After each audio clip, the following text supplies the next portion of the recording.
All right, so the next topic I'd like to discuss is clothing for search and rescue.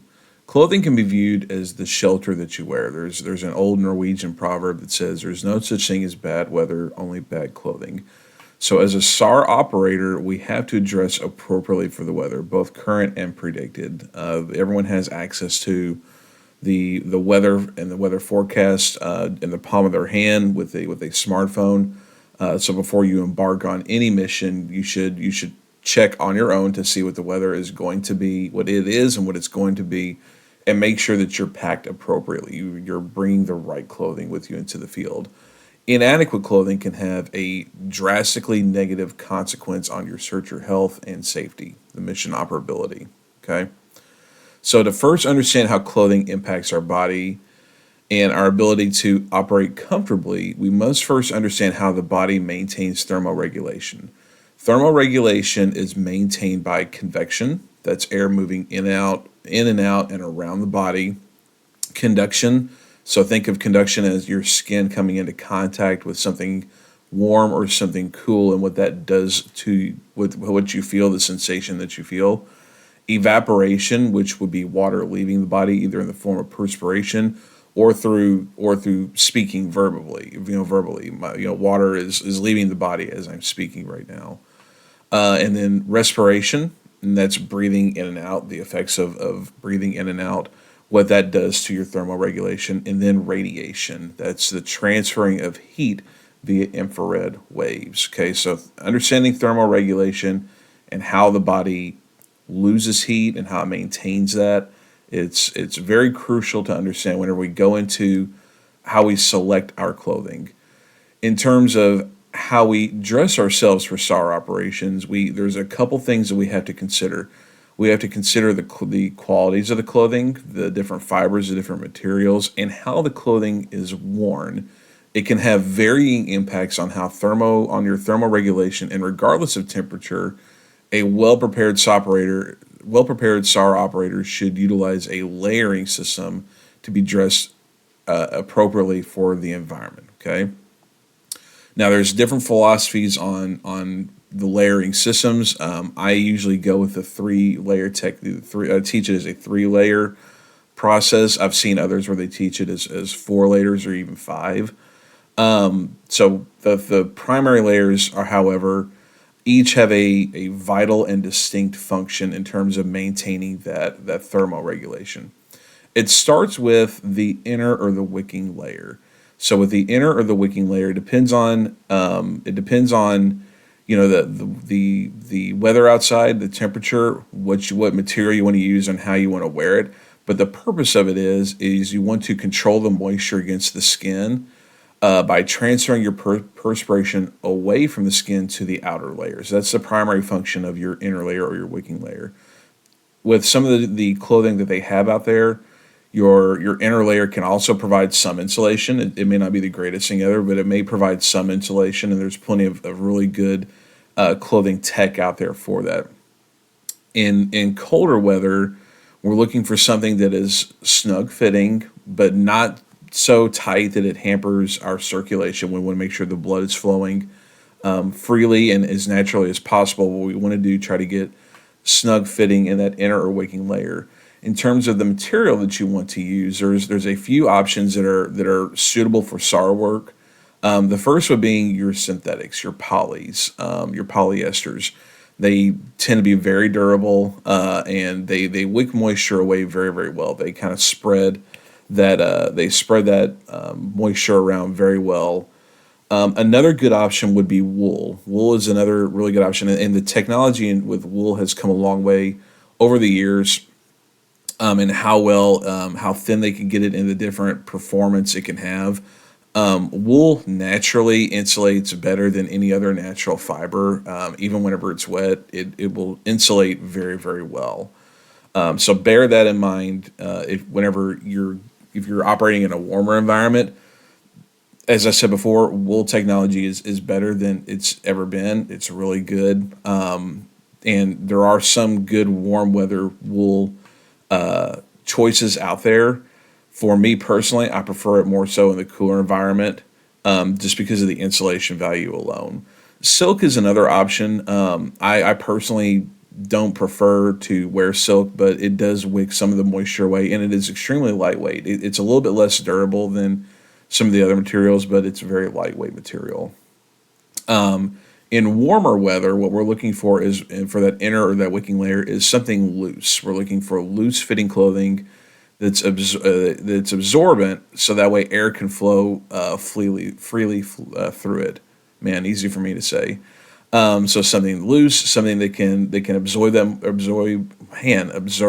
that moisture and keep it away from our skin and allows the air to move freely through it.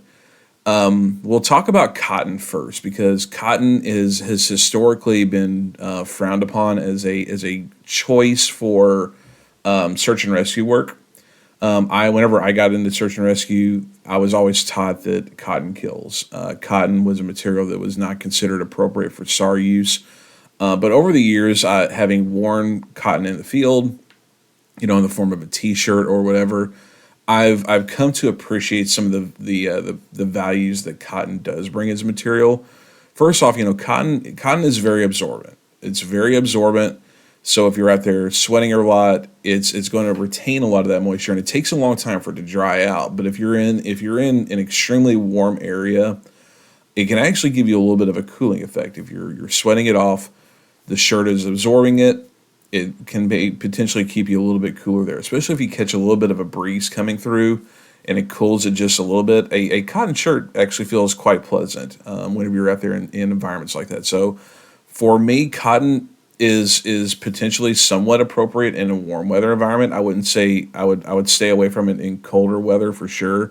Even milder temperatures, or if you're expecting quite a drop in temperature going from day to night, I would stay away from cotton there. But if you're operating in the daytime in warm or hot weather, a cotton T-shirt, especially something with a thinner material, you may really enjoy that while you're out there. Synthetics are another good option. They're your polys, and they have some very good. As we mentioned before, they're durable and they wick that moisture well, and they spread the moisture around really well as well. So the synthetics is where I typically go whenever it comes to an inner or wicking layer in warm weather. I usually go with a synthetic. Your middle layer has a different value. The purpose of the middle layer is insulation. Okay, so it retains that heat that's radiated away from the body. We tend to think of this in colder weather. There may be a place for it in warmer weather too, which I'll talk about here in a moment. But whenever we talk about colder weather, we want that middle layer to be thicker material, some kind of a poly fleece, similar to what I'm wearing. What I'm wearing right now, it's about hovering in the upper 30s outside today right now. So I've got underneath, I've got a base layer, a synthetic base layer, and on top of that, I've got a very light poly fleece. And there's different weights in your poly material, the different weights and the different weavings, how tight it gets. They do a pretty good job of staying warm, and whenever they're damp or they get wet, they do dry. Depending on the weight, it does dry pretty quick. It's you catch a little breeze through it, it'll start to dry out pretty quick. They tend to breathe really well. The downside with something like a poly fleece is the wind will blow right through it. So we have to really consider what we can put on top of it to protect ourselves against the wind. We'll cover that here in a moment. Wool is another really great choice in that middle layer, that insulation layer. Just again for the same reasons I mentioned before, it insulates really well. Even whenever it's wet, it'll maintain that insulation value, and it does it better than any other natural fiber. Wool is a great choice. It's a little bit more on the pricey side, but it's certainly worth it. It does a very good job. Down is another material that is highly popular in the outdoor wear world, and down is highly compressible. Okay, it's a highly compressible material, so you can really stuff a lot of it in, and the more you stuff in, the warmer it gets, and the warmth to weight ratio is extremely high in down. We're talking about feathers here, so it retains that warmth, but there's not a lot of weight added. Even if you pack more of it in there, it doesn't weigh you down. The downside to down is If it does become wet, if it does get wet, if you do have a hole or you somehow you're wearing a puffy or whatever, and it gets water on the inside, it's going to lose that insulation efficiency quickly. It does not do well whenever it's wet. It doesn't do well whenever it's wet. It gets clumpy, and it takes an extremely long time to dry out. So it's not, I've used down before, and I've always been a little bit of, because I usually I'm usually the person that goes through the briars, goes through the brush. I've always been a little bit of staying away from it, just because if I do puncture the jacket, or I do puncture the vest or whatever, and it gets wet, what damage have I done to the vest? Have I ruined the vest? Is it no longer going to give me the value that I was wanting to get out of it? In general, I tend to consider the clothing that I wear in search and rescue to be somewhat expendable. It's something that if I'm not afraid to walk through the briars or the brush. The purpose of the clothing is to protect me from the environment, and so if it gets damaged along the way, at some point, it may need to get phased out, and I need to buy in something new. And I'll talk a little bit more here in a moment on how you can take advantage of getting some really good clothing for a fairly fair price. But down is one of those things where it has a very high value whenever it's dry and it's doing what it's supposed to do, what it's designed to do. It'll do a really good job keeping you warm, and it doesn't weigh much at all. It's just whenever if you get it wet, you may have a little bit of a problem there. And again, also the synthetics, we talked about those already. They retain that insulation value whenever they're damp. So that's what I would recommend in that middle layer, that insulating layer. In warmer weather, you may not always need this middle layer. You may not always need some kind of an insulation. But what I would challenge you with is, if you're working in a warmer environment, during the daytime and you transition over to night and the temperature starts to drop, having some kind of a lightweight fleece or a jacket in your pack is really advantageous. To give yourself a little bit of warmth and a little bit of insulation if you go through an extreme temperature change. You're out there moving around, you're out there sweating quite a bit. And then you start to go from day to night. The wind picks up, starts to blow. You may wish that you had that option in your pack to pull out and throw on. The outer layer, or the shell layer, or the protective layer, it's designed to protect you against wind, rain, and snow. That's what it's designed to do. And there's a ton of different options out there on this as well. The key things to really look for are something that is considered waterproof versus water resistant, or windproof versus wind resistant. Whenever we talk about something that's waterproof or windproof, it is designed to keep the moisture out. If it's raining or snowing, it's designed to keep that out. But the trade-off is the breathability may become an issue. You may any kind of heat you're generating inside, or any kind of moisture you're generating from within, depending on the material, it may retain that inside. So you may end up, probably just as wet from your choice of shell versus the elements themselves. So you really have to be careful about the material that you get. The ability for it to breathe and vent, and then also how you're wearing it. For me, on a normal in a normal search environment, or on a normal day, I will actually choose something that's more water resistant than I will waterproof as my standard of choice. And the rationale behind that is you can get some really good water resistant jackets or vests, and they will do a pretty good job keeping the light drizzle out. Maybe even a little bit of light rain. They'll do a very good job with that, especially if you can wash it in some of the stuff that may add a little bit of a water resistant layer to the top of it. It'll do a good job on that. And then I can keep a rain jacket or a poncho in my pack, so that way if it really starts to become a downpour, I can throw that on top of it. And that way I've retained, I'm creating a new insulating layer for myself underneath of that. And then whenever it stops, I can take the rain jacket off, put it away, and my water resistant jacket is still relatively dry and can function. Okay, that's how I tend to do it. I tend to do a lot of stuff with zippers in cooler environments, and we'll talk about cold weather considerations here in a minute. But I do a lot of stuff with zippers, so that way I can adjust the breathability and the ability to kind of vent the heat out, because whenever I get moving around there, I heat up quite a bit. I'm a bigger guy myself, so whenever I'm out there moving around, it does not take much for me to start to warm up underneath. And what I don't want to do is I don't want to start sweating a whole lot, because then that's can be problematic later on after I stop moving, after I've cooled down. If I have a lot of sweat on my clothing that's retained, I'm going to start to chill fairly quickly. So, keeping that breathability factor high in my clothing, that's how I choose to stack my clothing. And I'll give you guys a little bit of a demo here of some of the stuff that I'll use. And I showed you guys just a minute ago with the base layer. It'll be something very simple like this, a very light base layer that you can pick up at most any sporting goods store. There's nothing remarkable about it. This is, polyester, and you'll see some with some poly and some spandex in there for some stretch.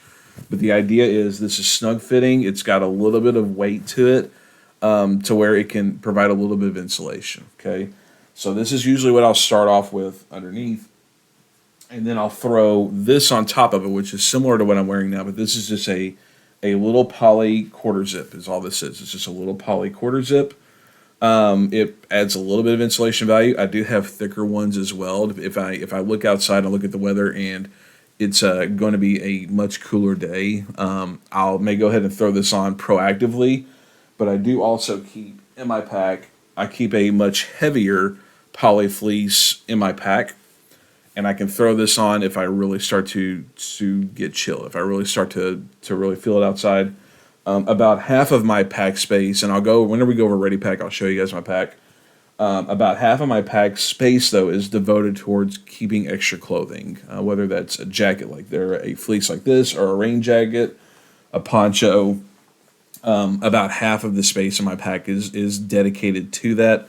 So that way I've got the space whenever I need it. I can stuff something in there where it keeps it dry, and I've got it whenever I need it. And that's where my space goes.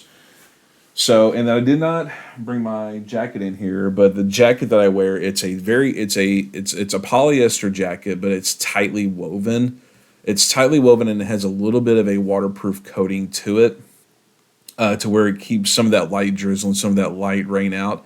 But it's extremely breathable, and it's got a little hood on it, so that way I can roll that up, and keep my head dry and warm out there. It's not going to do everything it needs to do for the downpours, for the heavy rain, but that's also where I keep a full-fledged rain jacket in my pack as well. I keep that in my jacket as well, tucked away, and so that way whenever I need it, I can pull this out. It gives me a nice waterproof layer on top for something heavier. And if it really starts getting heavy, I have a poncho in there as well. And the poncho has dual functionality. And we'll talk about equipment here in a little bit. But the poncho has dual functionality for me as well. It's not just rain gear. It could be something else for me as well. But that's how I like to stack my clothing. All of it has, zippers. I try to get stuff that has like the zippers underneath the armpits, so that way if I need to unzip that and vent a little bit, I can do that. And again, I give myself plenty of space in my pack to take something off, stuff it in there, or pull something else out if I need to. That's something you should really consider whenever you get your pack, whenever you start to shop for packs. Make sure you've got something that's got enough space for that. Don't fill it to the top with gear. Give yourself some room for your clothing that you may want to switch in and out with. So for warmer weather, I'll start with pants first. And I didn't talk about pants on cooler weather. You can find plenty of cool weather pants out there. There's a lot of waterproof options with pants. What I tend to use is it's actually cotton, but I treat it with some waterproofing material. It comes with a little bit of a waterproof coating on it to begin with, but I treat it as time goes along, and it adds a little repellency to water. But the pants I have, they're mostly cotton. It's a cotton blend, but they've got really deep pockets, so that way I can stuff stuff in there, stuff gear in there. I've got the cargo pants, so I can shove a fairly good size notebook or an extra battery or something like that, and have it in my pants where it's got quick access. But that's what you really want to go with. You want to go with something that you can stuff a little bit of gear in. It's big enough to where if you do need to put some additional layers underneath of it, if you want to add like some poly insulation underneath your pants as well, you can do that. Some tights, just something to kind of keep your legs warm out there as well. So go. I wouldn't say go a whole lot big, but consider that whenever you're buying. You can buy some pants that already have that those properties already built in, where you have some that may be fleece or flannel lined. I tend to go with a more well-rounded option, and I can add to it if I need to. For warmer weather, I'll go with a nylon pant, so that way it sheds moisture very well. It dries very, very quickly. But again, I've got the deep pockets, and I've got pockets all around. Good belt loops, good strong belt loops on here, so that way whenever I put a belt on, I can feel a little bit better about the load I can carry in those. But it's a very lightweight material, very compressible if you want to keep an extra set in your pack. That's what I would recommend there. And then in terms of a base layer or an inner layer, this is usually what I start off with in warm weather. Just a long sleeve poly shirt, very thin, and it will get snagged and will get tears whenever you go through brush and briars. But that's okay, because if it does, we'll recycle that and we'll get a new one. They generally last, I don't know, a couple years for me before I really need to start buying some new stuff. But you want something that breathes really, really well and wicks up moisture away. That's what you want in that base layer in warmer weather. And I think that's about all I wanted to cover on this slide. I did want to move over to some other considerations for clothing, and we'll start off with foot care. Foot care it's a two-part thing here. It's about the socks that you wear and then your footwear itself. So with socks, I would say avoid cotton socks if you can. I know they're cheap. I know they're abundant. And they do a pretty good job keeping you warm, but whenever they get wet, they lose that insulation value super quickly. Cotton socks are an area that I would, no matter what time of year it is, I would want to stay away from if I were you. There's plenty of polyester or wool sock options that are out there, and those are a better suited choice for SAR work. The key is to keep them clean and dry. That's the key. So, and to keep an extra pair or two in your pack, you may need to change socks or put on an additional pair. You step in the creek, your boot fills up. You may want to change over to another pair of socks, so that way you are protecting your foot as you're moving through the environment. In terms of socks, there's tons and tons of options out there. Ranging from the more polyester type. These do a very good job.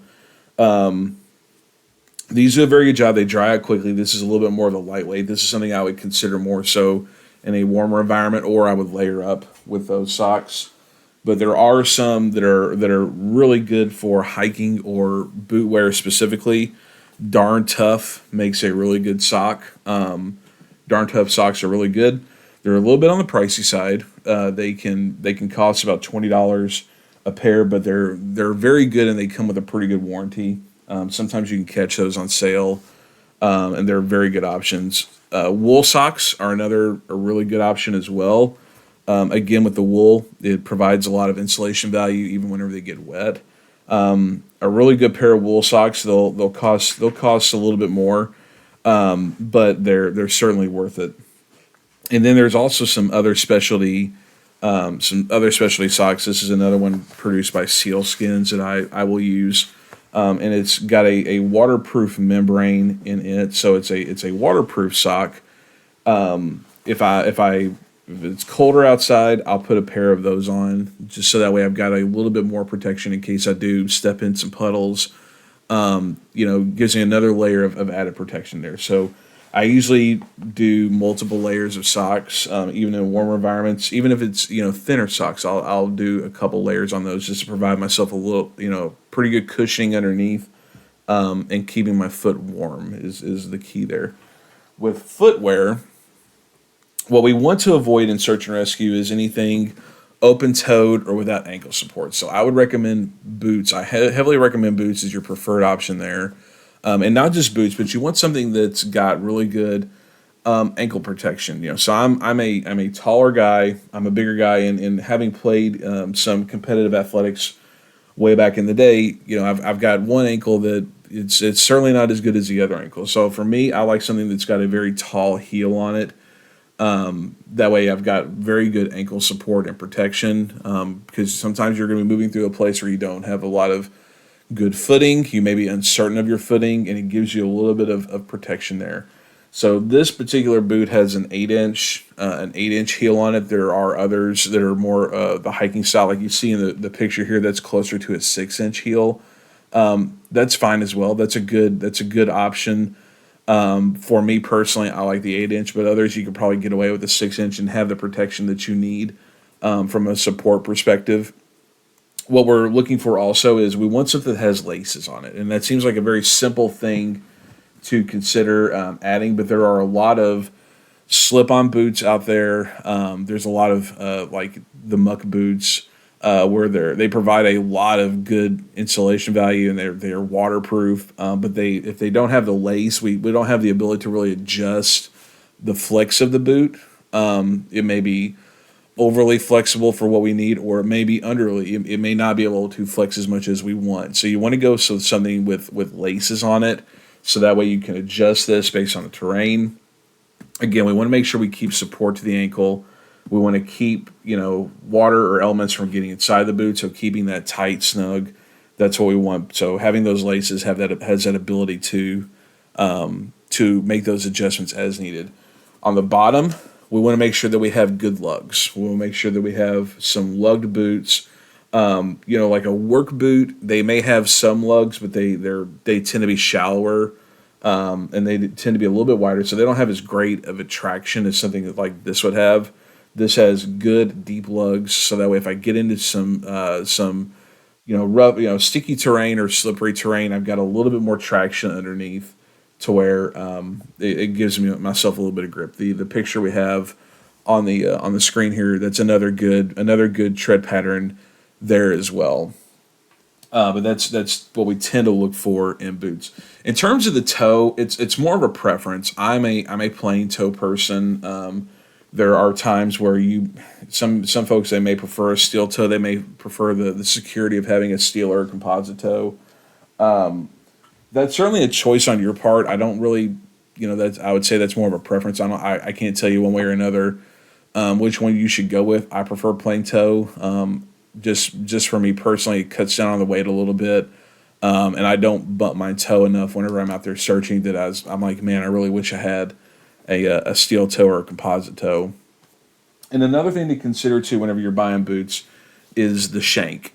So inside of the sole of the boot here, in some boots, not all of them, the manufacturers will put in a shank in the middle of the footbed here. Now the shank has a couple of purposes. It adds some shape to the boot. It adds some shape. Depending on what the boot is designed for, it may give you a little bit more flexibility. It may give you a little bit more of a springing action, just with the way the thing flexes and the way it bends as you propel yourself forward. But it also gives you a little bit of penetration protection from the bottom. So whenever you're out there shopping for a boot, it's good to see if it does have some kind of a shank in the middle of it. Now, there's different materials that they can make it out of. They'll have steel shanks, which will give you, max protection against penetration from underneath. But there's also some really good boots with fiberglass or nylon shanks in them as well. And they give you different values. Those are less protective than steel, but they still do a pretty good job of giving you a little bit of protection from beneath. I've have responded to weather events before, where there's a lot of debris on the ground, and having that protection from underneath may save you from getting a nail in the foot. So really consider that whenever you're going out there and shopping for boots as well. A couple more things to consider here for cold weather. For cold weather, think about wearing a beanie or a hat to prevent heat loss. There, just like with everything else, there are different qualities in that headwear that's going to give you different things. I personally do not care for wearing beanies, so for whenever I do feel like I need to have one, there's specific reasons why. This one, for example, has some fleece underneath of it to keep my head warm, but on top, it's got kind of more of a weather resistant top to it, so that way if it's raining or snowing or whatever, or there's a lot of wind, it's going to have a little bit more difficult time kind of cutting through that. So that for me, that's what I would choose to wear. But other people, they may just the classic sock cap or something knitted. Whatever you want to do to kind of prevent some of that heat loss out of your head is what you want to do with consider whenever you look at the type of headgear you have. I usually just go with a ball cap, and it's not going to provide a whole lot of value in colder weather in terms of preventing heat loss, but it's a comfort thing for me. It does provide a little bit of protection, so that's what I usually roll with. We talked about this before, but over constricting the blood flow to your hands and feet. You'll see a lot of cold weather gear. They may have kind of that spandex or elastic cuffing around the wrists or the ankles. That's fine. That's fine, but consider the fact, well, depending on how tight it is, it may kind of cut some of that circulation and restrict that blood flow, and it'll make your hands and feet are cold because they're not getting the blood flow that they need. So, avoid over constricting it. It's okay to have a little bit there to, prevent something from getting in or to really retain your heat, but you don't want to constrict that blood flow. We talked about this before, but we want to avoid overheating whenever we're out there in the search environment in cold weather. Specifically, sweating can be problematic. That's why whenever I have my gear, I get a lot of stuff with zippers. I carry lots of layers. The layers I have, I try to be more breathable on the layers that I do get, because if it really came down to it, I can throw a rain jacket or something over the top to give myself a windproof barrier if I need to. Other than that, I really want stuff that breathes really, really well. So we can avoid that overheating. You want to be a little bit chilled even whenever you start a search, whenever you get out of the truck and you start getting your gear together, and before you go on your assignment, you actually want to be probably a little bit chilled, not cold. You want to be a little bit chilled, because as you get around and move around out there in the environment, your body will generate the heat and it'll warm you up pretty quick, and it'll do a little bit of pre-work on keeping you from overheating and sweating. The last thing to consider with cold weather are your gloves. You should generally always wear gloves whenever you're out searching, regardless of the temperature. However, in the wintertime or whenever it's colder outside, there may be times where wearing mittens are more appropriate than wearing gloves. If it's extremely cold outside, what the mittens will do is they will trap your fingers together in one compartment, and then the heat is shared between all of those digits. It shares that heat, and they can actually stay warmer inside of the mittens. The trade-off is you lose dexterity. You can still grip things like this, but if you're wanting to do something with your fingers, if you're wanting to tap on your phone or your GPS, you're gonna have a hard time doing that. They do make some mittens that are, I think they even call them convertible mittens, where you can pull back the mitten part and have a gloved finger or bare fingers to do what you need to do with your fingers. It gives you a little bit of dexterity on that. I actually just tend to wear a set of thinner gloves underneath of my mittens if I'm going mittens, so that way I can take the mitten off and I've got the protection that I need on my hand. I can do whatever I need to do, slide the mitten back on. Okay. But mittens will do a much better job keeping your hands warm in that extreme cold.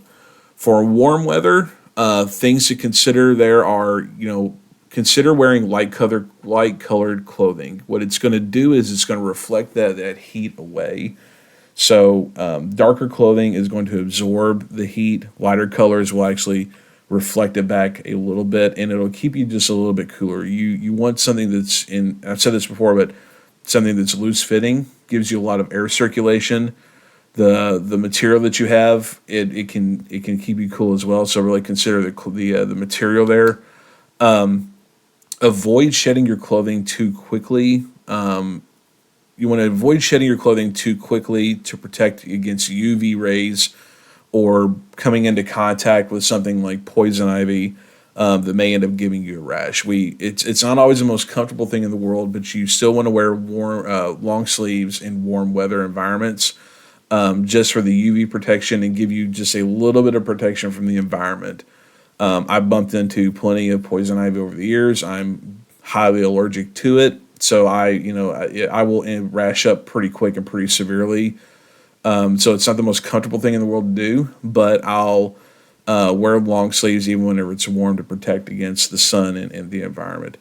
And another thing too is whenever you go into those transitions from daytime to nighttime, you don't want to chill too quickly during that transition. So having those long sleeves will give you a little bit of added protection during those transitions. In terms of headwear, you still want to do headwear there as well.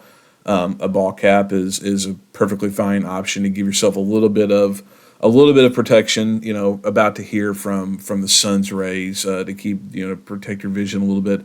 A full brimmed hat will give you better protection overall on your ears, on the back of your neck. It'll give you a little bit better protection.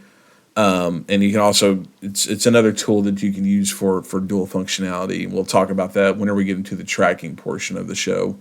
But protect the head and the face by wearing a hat. And the last thing I would say about clothing that I would want to mention is how and where to buy clothing. Whenever I have a brand new person at Search and Rescue, and they ask me what they need to invest their money in terms of gear and equipment, I will always say get good quality clothing first. If you're looking to invest your money first, you want to make sure that you invest it in good clothing, good footwear before you even really consider gear and packs and everything else. Make sure that you are comfortable and you're protected in the environment. I'm not sure if there's any of those of you out there that follow football or anything like that, but Deion Sanders, who's now the coach of the Colorado Buffaloes, the college football team, one of the big things he was very famous for as a player was saying he was very very colorful in his appearance, the jewelry that he wear. But the saying that he would always have is, "You look good, you feel good, you play good." And I always just kind of blew it off, but it does make a difference, especially whenever you get into a world like this in search and rescue, where having a lot of confidence in your clothing can go a long way.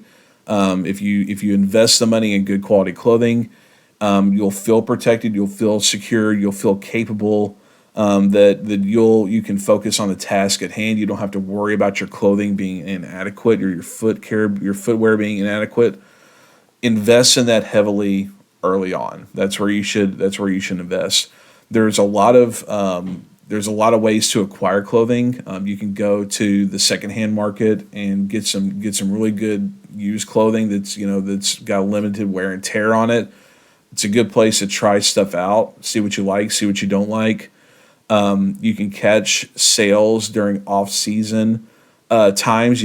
Start looking at, if you're looking at cold weather stuff, maybe stock up on that during the summertime whenever it's on sale, or they're getting ready to roll out their fall or winter lineup. They may have a sale on some of the older stuff. That's a good place to do that. A lot of outdoor providers have pro programs, or they have a way for volunteers and first responders to get discounts on their clothing.